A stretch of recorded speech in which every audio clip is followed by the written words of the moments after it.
Hello les petits readers, j'espère que vous allez bien. Aujourd'hui, comme dit dans la vidéo précédente, je reviens pour vous expliquer quelque chose d'assez important. Voilà, je voulais prendre le temps de vous expliquer posément, calmement ce que j'ai fait, pourquoi je l'ai fait, etc. Donc, comme vous l'avez vu dans le titre, je reviens aujourd'hui vous expliquer pourquoi j'ai ouvert un compte Utip.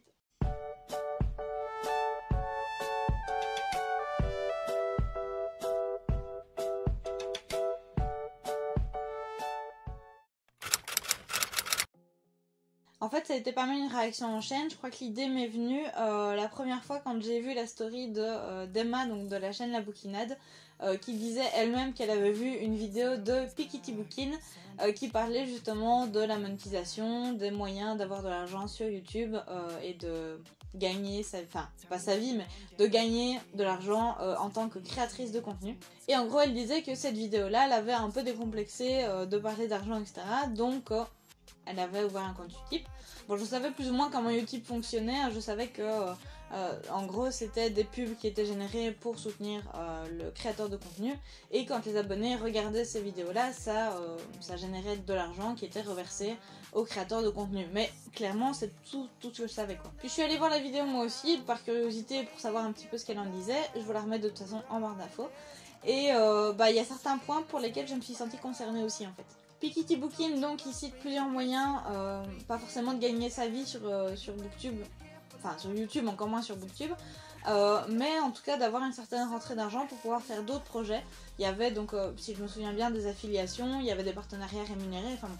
Je vous laisse de toute façon aller voir la vidéo parce qu'elle sera beaucoup plus complète que moi. Et je me sentais pas trop à l'aise en fait avec ces moyens de gagner de l'argent parce que même si j'ai la meilleure communauté du monde et que je peux partager avec des gens incroyables et que j'ai pas du tout à me plaindre des retours que j'ai, etc. Mes stats ne peuvent quand même pas rentrer en compétition avec d'autres et donc la visibilité que je peux offrir à certaines marques ou à certains livres ou que sais-je n'est quand même pas faramineuse. Mais il y avait quand même une partie de moi qui voulait évoluer de ce côté-là parce que clairement je vais rien vous apprendre. C'est hyper chronophage de faire des vidéos et de publier du contenu comme ça, c'est très très bien et j'adore ça, mais c'est très chronophage parce qu'on doit monter la vidéo, l'écrire, la tourner, pas dans cet ordre là, la partager, faire en sorte qu'elle soit vue, etc. Donc ça prend énormément de temps. Et il y a d'autres projets en fait que j'aimerais bien mettre en place, ça de toute façon je vais tout vous expliquer après. Et parmi tous les moyens que Piketty Bookin nous présentait, il y avait Utip. Alors en gros Utip c'est une plateforme participative, donc c'est comme Ulule, KissKissBankBank, Tipeee, etc. Donc les abonnés versent des dons de manière occasionnelle ou de manière mensuelle à un créateur de contenu ou pour tout autre projet finalement. Mais il y a un autre moyen de soutenir le créateur qui m'a vraiment bien plu dans Utip, c'est de regarder des publicités. Donc quand vous êtes sur le fil d'actualité d'un créateur, vous pouvez voir un seul et même fil d'actualité pour 4 réseaux, donc ça déjà c'est pas mal. Je crois qu'il y a Facebook, Twitter, Instagram et Twitch. Et donc du coup, sur chaque post, peu importe le réseau, vous pouvez mettre un like, faire un don ou regarder une publicité. Et donc quand la pub est regardée, l'annonceur soutient le créateur et lui reverse je crois 1 centime par pub regardée. Vous allez me dire c'est pas avec 1 centime que je vais aller bien loin, donc 1, vous avez totalement raison. Mais 2, une goutte plus une goutte plus une goutte plus une goutte, ça fait quand même bien un verre d'eau à un moment donné. Et 3, c'est ça que j'aime bien avec ce genre de financement, c'est que finalement c'est un financement mais qui ne coûte rien à celui qui veut le financer. Donc par exemple, j'invente, vous regardez un film avec des potes ou avec la famille ou que sais-je, pendant que le film passe ou alors pendant que les publicités passent, vous mettez vos propres publicités et puis vous soutenez ceux que vous aimez et ceux qui passent du temps à créer des choses pour vous distraire. Donc ça c'est toujours bien, et puis par publicité c'est 1 centime, donc ça peut aller vite quand même. Après si vous en avez les moyens et que le créateur vous plaît vraiment beaucoup, il y a toujours moyen, comme sur toutes les autres plateformes participatives, de faire un don. Mais là on rentre dans un type de financement avec lequel je suis pas encore trop à l'aise, donc je vais pas vous en parler, mais au moins vous savez que ça existe, et si vous avez l'âme généreuse et la possibilité, vous savez que c'est possible. Alors déjà comme tous les créateurs de contenu, je pense qu'à un moment donné ça va me servir pour investir dans du matériel. Donc quand je dis matériel, ça peut être du matériel physique évidemment, donc comme le trépied, les caméras, les lumières, je sais pas moi, les appareils photo, enfin j'en sais rien, du matériel physique. Mais ça peut être aussi du matériel humain. Donc quand je dis ça comme ça, c'est bizarre. Mais par exemple, je sais pas, si je veux faire un shooting photo avec quelqu'un pour des photos Instagram, même sans avoir la possibilité de le rémunérer et de m'offrir vraiment le shooting photo et de faire ça avec un professionnel, j'aime quand même bien me dire que c'est du win-win et que j'ai quelque chose aussi à lui offrir. Donc je sais pas si c'est quelqu'un qui vient chez moi, lui faire à manger ou je sais pas, mais avoir quelque chose pour vraiment qu'il sente qu'il y gagne quelque chose à la fin, même si c'est un tout petit peu. Donc je pense que déjà ça me servira à ça. Puis il y a certainement une partie que je vais utiliser pour le transport. Alors je m'explique. Ça va surtout me servir si jamais je fais une interview par exemple et que je dois me déplacer pour aller faire l'interview. Ou si je veux aller faire un vlog quelque part, si je veux, s'il y a une foire du livre ou un salon ou que sais-je, ça va me servir aussi et ça va peut-être faire en sorte que je vais pouvoir faire du contenu que je n'aurais pas la possibilité de faire si jamais je n'avais pas ce genre de soutien. Mais ça va me servir aussi à faire un autre projet et je pense que je vous en ai jamais parlé ici. Donc c'est la première fois que je vais tout vous expliquer. Donc il y en a certains qui le savent, je suis de la région de Liège en Belgique et que ce soit par l'école ou que ce soit par des émissions ou que sais-je, j'ai appris petit à petit qu'il y a certains auteurs, des très grands auteurs de la littérature classique, qui étaient passés par ma petite région.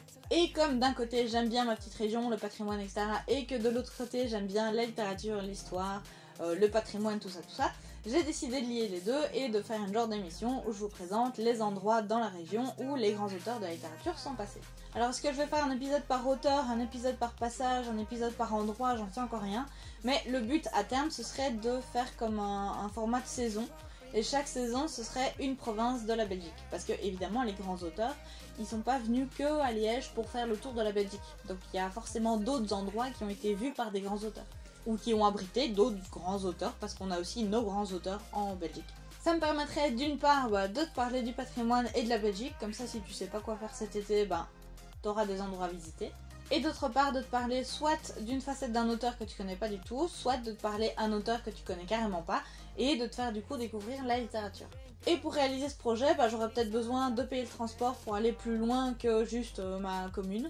J'aurais peut-être besoin de prendre quelqu'un avec moi, j'aurais peut-être besoin de payer les entrées des musées pour vous montrer toutes les facettes des auteurs et de la marque qu'ils ont fait dans la région. Donc c'est à tout ça que va me servir le financement du type que j'ai ouvert.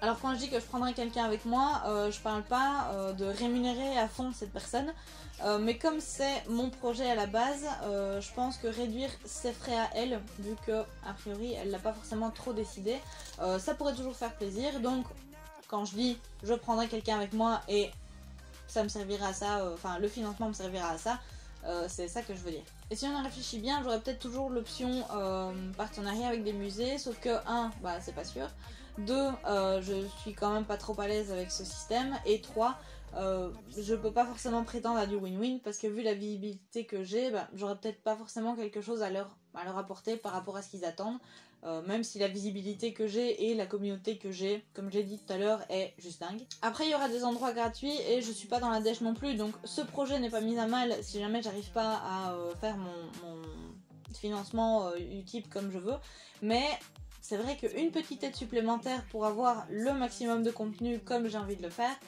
ça serait pas mal. Voilà donc tout ce que j'avais à vous expliquer sur mon compte YouTube, je pense que j'ai fait le tour. S'il y a quelque chose que j'ai oublié ou qu'il y a une info que vous voulez en plus, n'hésitez pas à me le demander en commentaire, je me ferai un plaisir d'y répondre. J'espère en tout cas que le projet vous plaira, moi je me réjouis vraiment de le mettre en scène et de le préparer, etc. Parce que c'est vraiment quelque chose qui me taraude l'esprit depuis un certain temps. Donc voilà, n'hésitez pas à vous abonner en dessous comme d'habitude, à mettre un petit pouce en l'air pour me soutenir, ça fait toujours plaisir. Et puis du coup, allez voir mon compte YouTube que je vous ai mis en barre de description, il y a tout qui est ouvert pour le moment, donc si vous cliquez dessus, vous arrivez direct sur mon profil. Et d'ici la prochaine vidéo, je vous souhaite de magnifiques lectures et une excellente semaine. Prenez soin de vous.